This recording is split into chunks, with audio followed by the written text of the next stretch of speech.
One-Class SVM. One-Class SVM, where SVM stands for Support Vector Machine, is an algorithm for anomaly detection that identifies data points that differ significantly from the normal distribution of data. It's particularly useful when the data set primarily consists of one class and we want to detect outliers. One-Class SVM separates the data into a high density region, which is the normal data, and sparse regions, which are the anomalies. Let's go ahead and implement line by line in Python of how to implement one-class SVM algorithm. So I have an empty file here, one-class svm.py that I've created. First thing I'm going to do is import some libraries. So first, from sklearn.svm, import one-class svm. This imports one-class svm class from sklearn.svm, which is used for anomaly detection. It is particularly suited for identifying outliers or anomalies in a dataset, as we mentioned. Next, we're going to import numpy as np. This imports numpy, which is used to generate random data and manipulate arrays. Let's go ahead and generate that sample data for training. For first, x equal to 0.3 times np, which is numpy dot random dot randn 100, 2. This creates a set of 100 two-dimensional random points drawn from a normal distribution scaled by 0.3. The points are clustered around 0, 0. Next, I'm going to say x train equal to np dot r x plus 2, x minus 2. This creates two clusters for training by shifting points in x. X plus 2 shifts all points by plus 2 in both dimensions, resulting in points clustered around 2, 2. X minus 2, on the other hand, shifts all points by negative 2 in both dimensions, resulting in points clustered around minus 2, minus 2. The np.r underscore x plus 2, x minus 2 concatenates these two clusters vertically to form x underscore train.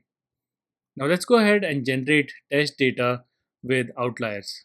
So I'm going to create this x underscore test np.r underscore x plus 2, x minus 2, and I have another thing here which I'm going to talk about in a second.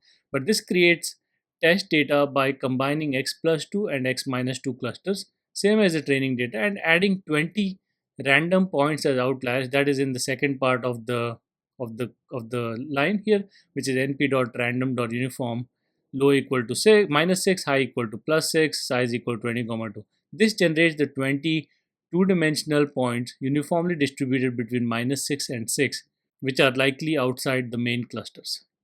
Let's go ahead, initialize and train the model. So first I'm going to say model equal to one-class SVM, gamma equal to auto, and nu equal to 0.1. This initializes the one-class SVM model with gamma, which is auto, sets the kernel coefficient automatically based on the number of features. It controls the influence of each data point with higher values leading to smaller decision regions. And nu equal to 0.1 represents an upper bound on the fraction of training errors, which are anomalies, and a lower bound on the fraction of support vectors. Here it assumes up to 10% of data might be anomalies. Next, I'm going to model.fit xtrain, which trains the model on the xtrain data. Let's go ahead and make the predictions. So this function here, predictions equal to model.predict, will uses the trained model to predict on x test. The one-class SVM model assigns -1 to points classified as anomalies and 1 to normal points. So let's go ahead and display these predictions out. I'm going to just print it out. This prints the results where each element in prediction is either 1, which is normal, or -1 anomaly based on the model's classification. So let's go ahead and run this thing. So I'm going to go ahead and say Python one-class svm.py, and there you go. We have our normal distribution 1 and -1, which are anomalies. So I hope you were able to get through this. If you had any issues, errors, problems, or any questions, let me know in the comments and I'll get back to you.